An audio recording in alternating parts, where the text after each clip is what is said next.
Hello students, पिछले turn पे हमने linear and non linear differential equations तक की बात की थी।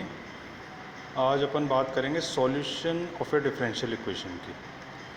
तो सॉल्यूशन ऑफ डिफरेंशियल इक्वेशन जो होता है उसको कुछ इस तरह डेफिनेशन तो एग्जैक्टली क्या है इसकी, डेफिनेशन तो नहीं कहना चाहिए, यूँ कहना चाहिए कि क्या समझें कि डिफरेंशियल इक्वेशन का सॉल्यूशन क्या होता है। तो वो इस तरीके की कोई चीज़ होती है कि a solution of a differential equation is a relation between the dependent and independent variables not involving the differential coefficients such that this relation is not the derivation obtained from it, derivatives obtained from it। तो मतलब ये निकला कि एक solution जो differential equation का होता है वो एक रिलेशन होता है किस किस के बीच में, डिपेंडेंट वेरिएबल और इंडिपेंडेंट वेरिएबल्स के बीच में।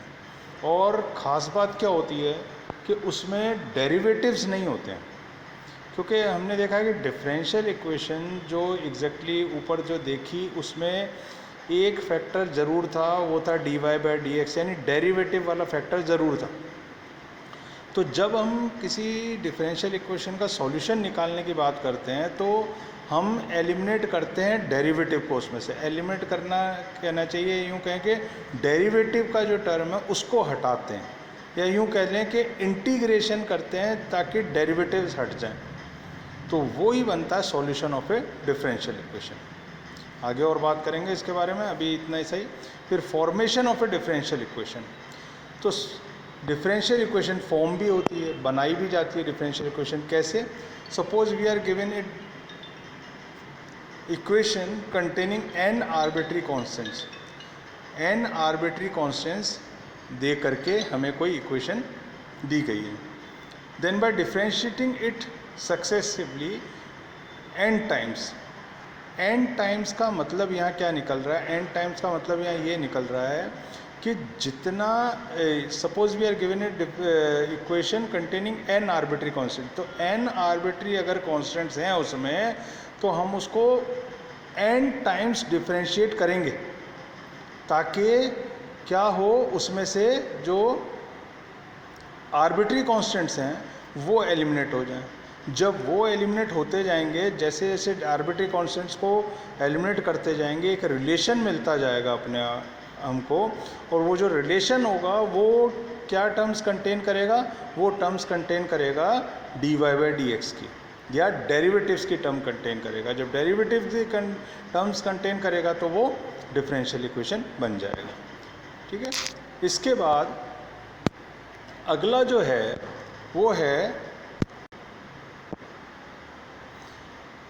जो हम बात करने जा रहे हैं अभी, solution of a differential equation. तो solution of a differential equation क्या होती है उसके बारे में हम बात करेंगे।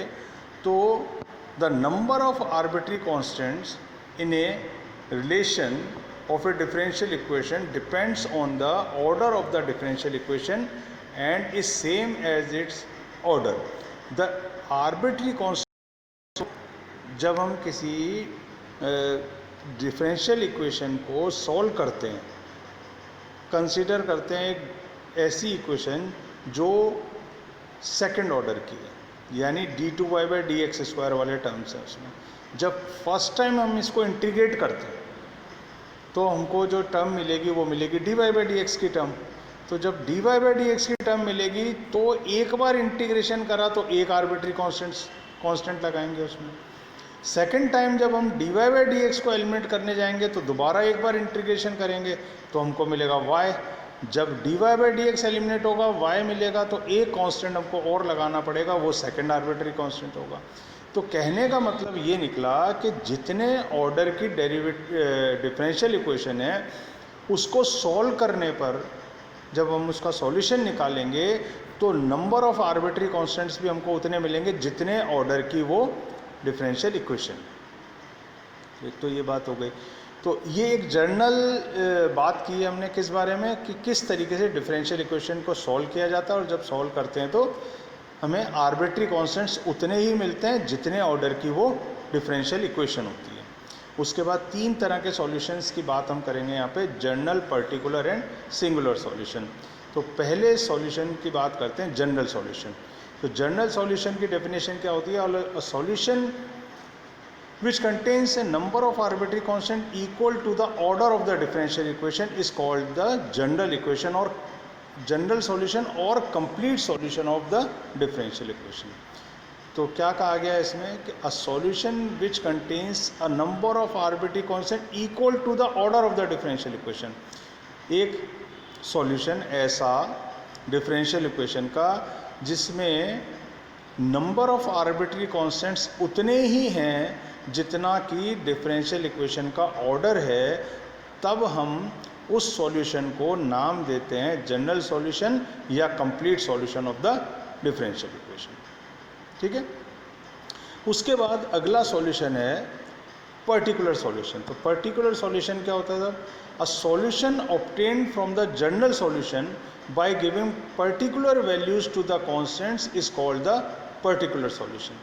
तो पर्टिकुलर, जैसा कि नाम से ही पता है, पर्टिकुलर विशेष समाकलन। तो कैसे मिलेगा?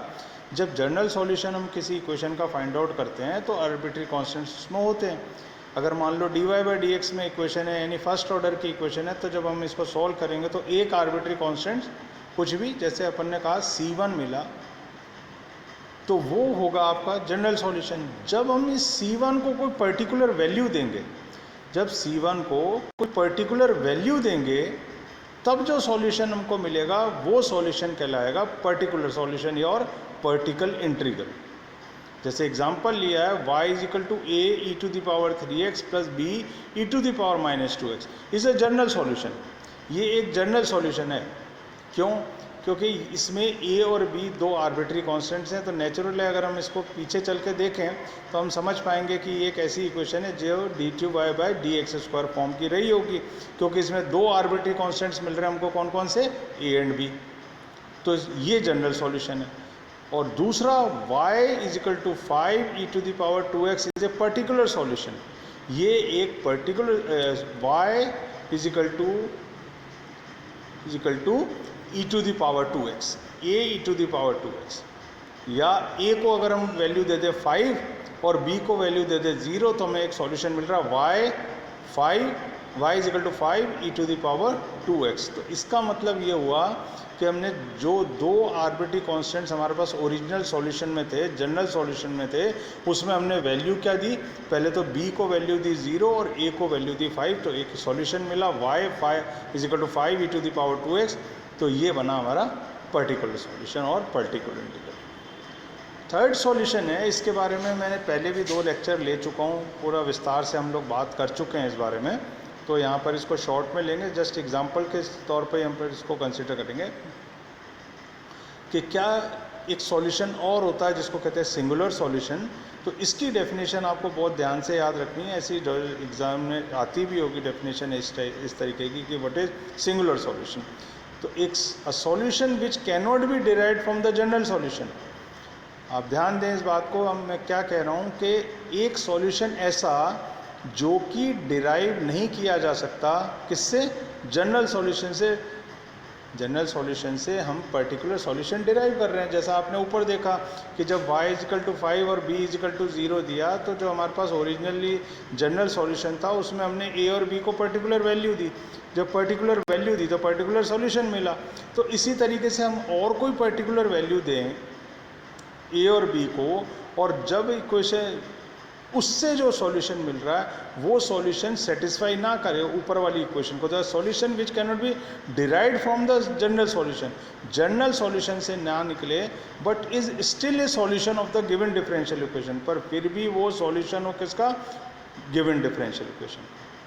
तो शॉर्ट में बात समझने की कोशिश करें कि क्या जनरल सॉल्यूशन से डिराइव नहीं किया जा सकता, फिर भी वो सॉल्यूशन है डिफरेंशियल इक्वेशन का, तो वो सॉल्यूशन कहलाता है सिंगुलर सॉल्यूशन। तो एग्जांपल है x² + y² = a² is a singular solution of the differential equation, जो नीचे लिखी हुई है, and such that it can not be derived from the general solution. जब ऊपर वाली इक्वेशन को हम सॉल्व करते हैं y = x dy/dx plus a √1 + dy/dx का होल स्क्वायर, तो हमको जो इसका सॉल्यूशन मिलता है वो मिलता है y = cx + a √1 + c²। पर जो दूसरा सॉल्यूशन है वो है x square plus y square equal to a square plus, पर ये वाला जो सॉल्यूशन है डिफरेंशियल इक्वेशन का कौन सा, x square plus y square equal to a square, ये सॉल्यूशन नहीं निकाला जा सकता किससे, y equal to c x plus a under the root 1 plus c square, जो कि एक जनरल सॉल्यूशन है। तो हम c को कोई पर्टिकुलर वैल्यूज़ दे करके x square plus y square equal to a square पर नहीं पहुंच सकते, इसलिए हम कहते हैं कि x square plus y square equal to a square एक सिंगुलर सॉल्यूशन है गिवन डिफरेंशियल इक्वेशन। तो फ़र्क देखने की बात है इसमें क्या, कि x square plus y square equal to a square तो सिंगुलर सॉल्यूशन है, और y equal to c x plus a under root 1 plus c square क्या है, जनरल सॉल्यूशन। तो दोनों सॉल्यूशन एंटायरली डिफरेंट है। किस फॉर्म में डिफरेंट है कि वैल्यू c को कुछ दे करके हम ऊपर वाले solution x square plus y square equal to a square को नहीं प्राप्त कर सकते, जबकि वो भी सॉल्यूशन है। जनरल का मतलब क्या होता है, जनरल का मतलब ये होता है कि ऐसी चीज़ जिससे हम आगे की सारी चीज़ें निकाल सकें। पर जनरल सॉल्यूशन में जब पर्टिकुलर वैल्यू देते हैं किसी आर्बिट्री कांस्टेंट को, और हम सोचें कि इससे हम x square plus y square equal to a square ऊपर वाले तरीके के डिफरेंशियल इक्वेशन का सॉल्यूशन भी प्राप्त कर सकें, वो पॉसिबल नहीं है। तो वो कहलाता है जनरल सॉल्यूशन। थैंक्स।